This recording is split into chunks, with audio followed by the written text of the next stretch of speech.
what I'm about to say will confuse some people, but hear me out. The never Trumpers. We've heard of them. Republicans who are against Donald Trump. And what do American liberals do in the wake of the 2016 election? They embrace the never Trumpers. They become allies. Our enemies yesterday become allies today. And if somebody brings this out and calls bullshit on it, all of a sudden they're accused of having pro Trump sympathies. And nothing could be further from the truth. Donald Trump is obvious. Donald Trump, he's my enemy. I mean, but it's so obvious. It's low hanging fruit. Never Trumpers. They're also my enemies for the obvious reasons. And corporate Democrats are also my enemy. Yeah, you can be your own person and you can look at corporate Democrats, never Trumpers, and Donald Trump supporters as all being part of the problem because they all are. During the 2016 primaries, the conservative movement started to divide itself over Trump, and some of them thought some what became known as never Trumpers. Many of them thought, "Oh my God, he's either too far right or he sounds too far right." And those dog whistles are a little more obnoxious than the dog whistles we like to do. We like to go and use those dog whistles in a more polished way. But those dog whistles, they're not really dog whistles. He's actually just about saying these things that shouldn't even be said. So you got some people who doesn't like the fact he sounded too far right. You even have a few people who look at Donald Trump and saw him as an interloper. Oh, Donald Trump was a Democrat before. He supported single payer in the past. He said he was for gun control. Oh, and he doesn't. I remember one time he didn't have a problem with gay people getting married. So I mean, and so you had kind of a divided camp of conservatism that were united in their oppositions to Donald Trump. And that's kind of how the Never Trumpers evolved. And well, you had, in the and well, the talking heads. I mean, Rush Limbaugh himself was kind of 51-49. I mean, be Rush Limbaugh wasn't exactly a never Trumper, but he kind of made it clear that his first choice was Ted Cruz. So, he would be one of the more pro-Trump leaning never Trumpers initially. In the early days, believe it or not, Rush Limbaugh slightly tilted toward a soft never Trump direction, only because he liked Ted Cruz better. Glenn Beck, on the other hand, totally despised Donald Trump and was a total sycophant for Ted Cruz, and just thought that Ted Cruz was assigned by God to take over America again. It was that kind of creepy neoconservative, evangelical Christian movement conservatism that appealed to the Glenn Becks of the world. And Mark Levin, he saw Trump as a crass New York Rockefeller liberal at one point. He even said on his program that the Republicans chose the wrong candidate in 2016. That was then, and so but as the primaries progressed, 2015 to 2016, it became mostly a Trump versus Cruz contest. But yeah, Jeb Bush was in there, and he really didn't have any. He had a charisma of a handkerchief. Okay, Marco Rubio, I think had Trump not been in there, I think that Marco Rubio would have probably have taken Trump, excuse me, Cruz to task, because I mean he's very establishment and everything, but he sort of has the pleasant facade. I don't agree with Marco Rubio. I think Marco Rubio is what's wrong with the Republican Party, but he does have a pleasant demeanor about him. Um, I mean, he would be considered a good-looking guy. Sort of had that kind of John F. Kennedy sort of thing going about him. Not that he looked like John F. Kennedy, but I'm just saying he sort of had. I think he would have had that public relations appeal to people. So it was basically Jeb Bush, Marco Rubio, and Ted Cruz all going against Donald Trump. Yeah, I know you had Rand Paul and you had Chris Christie, you had Carly Fiorina, and you had Ben Carson, and you had some of the other Lindsey Graham, people like that. But those were the main ones, and they ended up being Trump versus Cruz, and Trump won out. But it was interesting watching the primaries because Trump was doing this populism thing, and it didn't set well with a majoritarian Republican activist base because the stop clock is capable of giving the right time twice a day.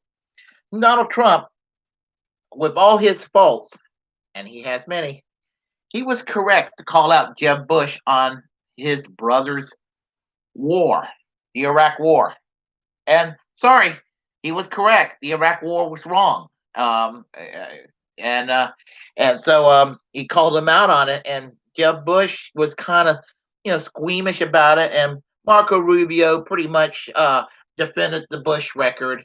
And let's see what else. And of course, Ted Cruz did too, but he tried to put his little populist, right-leaning faux libertarianism um, clothes on in a way that's less convincing compared to someone, let's say, like Rand Paul.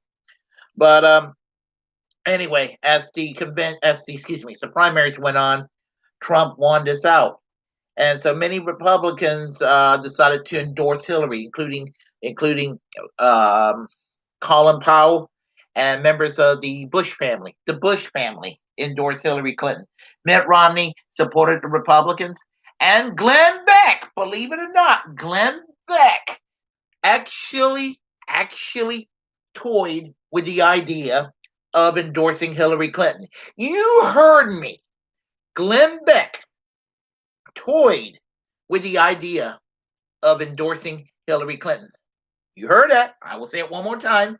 Glenn Beck toyed with the idea of supporting Hillary Clinton. So, and I know that sounds crazy to y'all, but actually it's not all that crazy. And what's funny is after the election, there was this Glenn Beck sort of went through this phase where he was trying to win the favor of the liberal media elites, being on The View, being interviewed by Samantha Bee, trying to act like you're responsible, moderate, reasonable, conservative. Again, don't like Trump, but the problem with a lot of liberals is that once they had their mind made up about Trump, they were willing to give space and legitimize right-wing people who were to Trump's right just to own Trump. And that's the thing about never Trumpers. Many never Trumpers, there's enough never Trumpers who don't like Trump because they think he's too moderate or even a secret liberal. They don't like his trade policies. They don't like what sounds like his anti-interventionism. And once Trump was sworn in and he became president, well, I mean, what did he do? He did the tax cuts. He had Vice President Mike Pence, which made a lot of on the fence never Trumpers kind of made them kind of like, okay, we don't like Trump, but we like this Mike Pence guy, because he's a movement conservative that appeals to the evangelical base, the anti-gay people, the people that wants Christian Sharia in the United States, that sort of thing. the tax cuts, which is predictable. I mean, you can expect that from any Republican presidents. They really don't have any imaginations when it comes to tax policy other than slash taxes for the wealthy, which I know sounds cliche, but then, again, appointing John Bolton, that vomit from the Bush Cheney era in his administration, when he promised to drain the swamp, he puts the more swamp water in the swamp with John Bolton. Moving the embassy or recognizing the embassy, American embassy from Tel Aviv, Israel to Jerusalem, and to antagonize the peace process between the Israelis and the Palestinians. To do that was just wrong, and it was just a ploy to appease the right wing government in Israel and to appease a predominantly anti-Semitic group of Americans within evangelical Christianity who pretends to love the Jews but will love to see the United States support Israel and push a war between Israel and Iran, so Israel can be nuked, and some Jews will go to heaven, become Christians, while the rest of them are toast. Not actually very loving toward Jewish people, with that attitude. Oh, and that's connected with the Iran deal. One of the few things Obama did that was wonderful and awesome to prevent Iran from becoming a nuclear weapons country by giving them money back that the United States seized that when the Iranian Revolution took place in 1979. We were to give them money back, ease the sanctions, help their economy, and actually assimilate Iran back into the international community, and with the hopes that they can evolve into a Western democracy that just happens to have a predominantly Shia Muslim population. And for those they're wanting to talk about Middle East politics, the problem, Shia Islam has not connected with terrorism the way that certain branches of Sunni is affiliated with the government and the people of Saudi Arabia or the radical clerics there. I said it. Saudi Arabia is way more dangerous to the West than Iran can ever be. And a lot of people just can't fathom that. But anyway, that's something else I'll talk about. Oh, moving out of the Paris Accord, being a climate change denier, wanting to put people in prison for burning the American flag. I know it ain't pretty to burn the American flag. It's tasteless. It's wrong. I frown on it myself, but I am a First Amendment absolutist. Oh, and his antagonism toward the First Amendment by wanting to harmonize the libel laws with that of Great Britain. Love Great Britain in many ways. I'm an Anglophile in many ways. I love the fact that they have a wonderful culture. I love their music. I love their entertainment. I love the way they talk. I love the fact that they have a national health service. I mean, there's endless things to praise about Great Britain. Freedom of speech and freedom of the press is not one of them.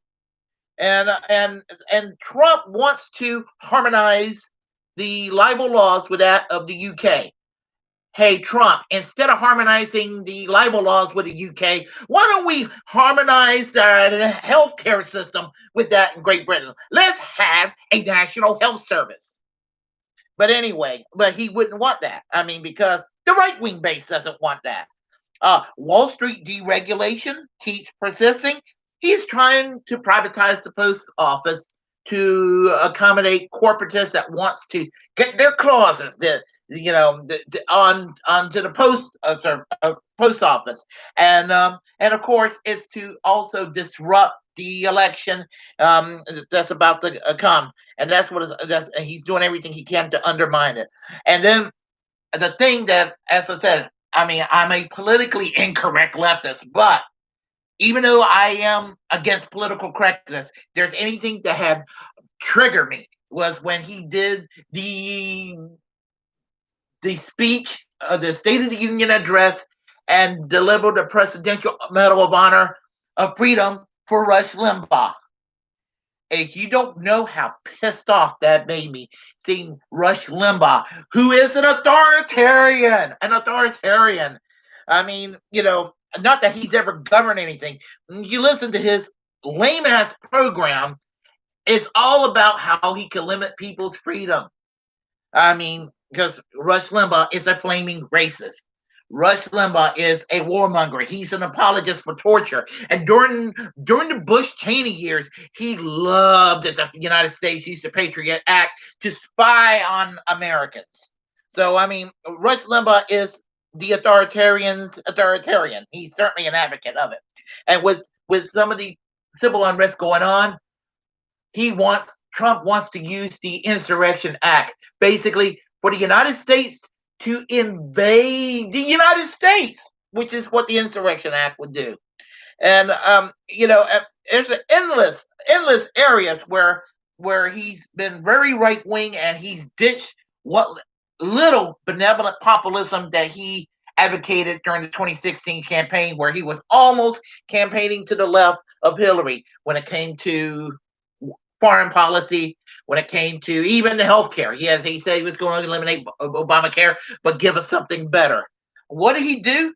He went and propped up pharmaceuticals, and he's trying to he's just propping up the propping up corporatists. Like for example, getting rid of the payroll tax. It's a way to assault Social Security and to assault Medicare. So he's broken a lot of his, what you can call his benevolent populist themes. He's stopped advocating that, and that's what the Never Trumpers love. They hate his demeanor. I could deal with the demeanor.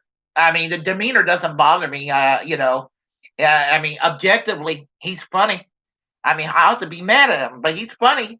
You know, but I mean, he's funny in an ass clown sort of way. I mean, look at that freaking hair of his. I'm not bald, but I'm not. I don't have the hairline I had when I was 20 years old. But damn, I mean, walking around the world, can you walk around with that hair doing that thing that it does? I mean, I'm like, But anyway, all these things, everything that's shitty about Republicans, the Never Trumpers love. So a lot of them kind of came around, and basically when they came around, it was kind of like, and in my opinion, a Never Trumper of 2016 that turned pro-Trump might be the worst people around, because when they were anti-Trump in 2016, it was because he wasn't conservative enough in their eyes. Now he's to the right of Reagan. He was doing things that Reagan supporters dreamt of back in the 80s. Um, Thing about it is, he's achieving these things, and they're loving it. They're loving it. They're having orgasms over him doing these right wing laundry lists of things to do. Well, and then you got, as I said, you listen to Ben Shapiro, Glenn Beck, and you listen to Mark Levin and all these fuckers. They love what he's doing, so they're on board. They're fully Trump now, which makes them worse than they were in 2016 when they weren't as pro-Trump, or actually were kind of anti-Trump, or were anti-Trump. But let's go with the Democrats. Okay, the Democrats had their convention, and basically, kind of what Kyle Kalinske said recently, it was basically, and I'm paraphrasing him, kind of a remake of the 1996 Republican convention, when you had people like John Kasich and Colin Powell and Christine Todd Whitman being featured speakers at the convention. And then let's not forget the shafting that the Democratic convention did to AOC, Alexandria Ocasio-Cortez, and they were pissed off for her nominating Bernie Sanders, which was her job to do. Let's see. And of course, we know about how Bernie Sanders got cheated in 2016 and 2020 again. Andrew Yang, he came up with the idea of universal basic income. They didn't even bother to have him at the convention. Tulsi Gabbard actually won delegate votes in American Samoa.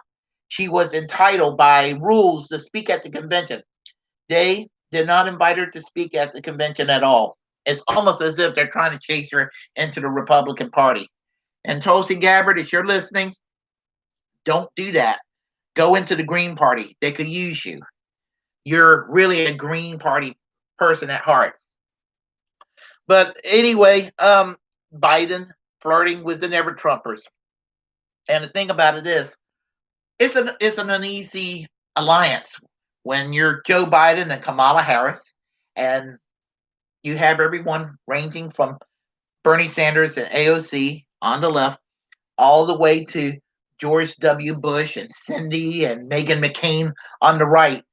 That is a big tent, a big ass tent. And do y'all really think that if by some miracle, if Biden wins, do you think that coalition is going to stay intact? And if you're on the left, do you think? And I keep hearing it from my progressive friends, and I wish it was they were telling the truth as far as they're concerned. But when they say things like, "Oh, well, once we get Biden in, we're just going to go and be obnoxious and get on his case and force him to be progressive." Well, if you couldn't force him to be progressive right now and sound populist in the campaign trail, I hate to burst your bubble, but it ain't going to happen while he's president. And you're talking to a person that's going to vote for Joe Biden. I hate his guts, but I'm going to vote for him because that orange saturated Cheeto puff cannot be president for another 4 years. I mean, we got a Supreme Court right now that's on the tipping balance, and there's a whole lot at stake. The Supreme Court really is everything at this point, and it makes me feel dirty that I have to go and vote for a person that I find absolutely politically vile. The two people that got the nomination, the ticket that I did not want became the ticket that came into being. Whereas the ticket that I wanted, well, they were rigged. They were rigged. You know, I mean, just think how much of a better standing the left would be if it would have been Bernie Sanders as the nominee and Tulsi Gabbard as the running mate. I know I sound obsessed by that, but that was my dream ticket. That was my dream ticket. It to me, it complement it. The team complemented each other. But here's the thing: as a result of flirting with Never Trumpers, even if we win, it's just going to shift the Overton window further to the right. And the left gets punked again. The left gets fucked over. And you know what's going to happen if Biden loses? Even though many of us on the left, I mean, everybody from a Bernie Sanders, AOC type on the mainstream left, all the way to the far, far, far left. You know, names like Angela Davis, who's not really kooky left. She really isn't all that kooky left. I can go into why she isn't later on. All the way to the far, far, far, far, far left of people like Bob Avakian. Not that I am an apologist for Bob Avakian, because I'm not. And if you don't know who Bob Avakian is, I will discuss it with you later on. Not a fan of Bob Avakian, but I'm just trying to make a point. Suffice to say that this is the dilemma we have in with regard to Never Trumpers. And basically, what I want to tell each and every one of you is, if you're on the left, whether you're okay, I'm not going to say centrist, because if you're a corporate Democrat, you're pretty much a Never Trumper Republican who's pro-choice on abortion and kind of cool with gay marriage. That's the difference between most Never Trumpers and corporate Democrats. Not that I'm belittling those issues with corporate Democrats. I'm just trying to make a point. Whereas, you know, if you're on the left and if you're pragmatically wanting to flirt with Never Trumpers, you're doing it at your own peril, because it's going to result in the country shifting further to the right. And that is my concern right there. Yes, we got to get rid of Trump right now. And we do got to get rid of Trump. But I would really caution about getting on board and being in bed politically with the Never Trumper Republicans. Never Trumper Republicans ain't your friends. And when I criticize Republicans, I do not mean my next door neighbor. I do not mean my co-workers. I do not mean family members. people I associate with on a friendly basis or anything like that. I do not mean people, acquaintances around me that have some political issues that whereby we would disagree. But I am talking about the nuts and bolts of actual policy being proposed and advanced by politicians that will make life worse. And hey, that applies to what corporate Democrats wants too, because they're almost as destructive as the Republicans, especially in terms of economic inequality. Because the Republicans will grind salt on a gashing wound. I'm talking about elected Republicans. The Democrats would just put a band-aid with maybe with no alcohol or antibiotics or anything like that. They would just put a tiny little band-aid on a gashing wound. And either way, neither of them are helping much in that regard.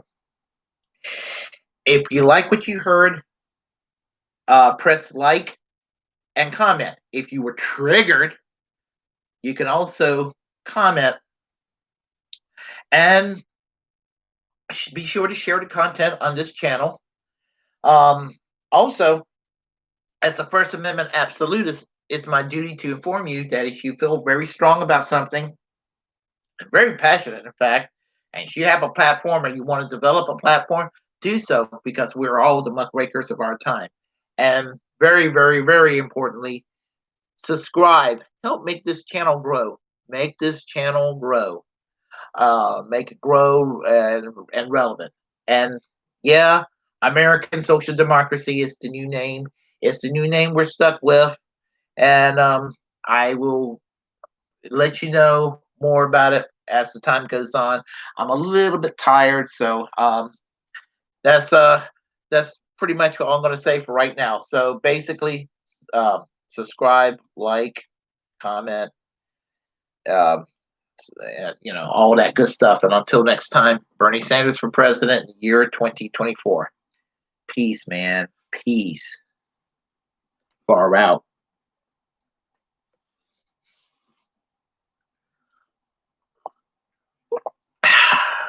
Let's see.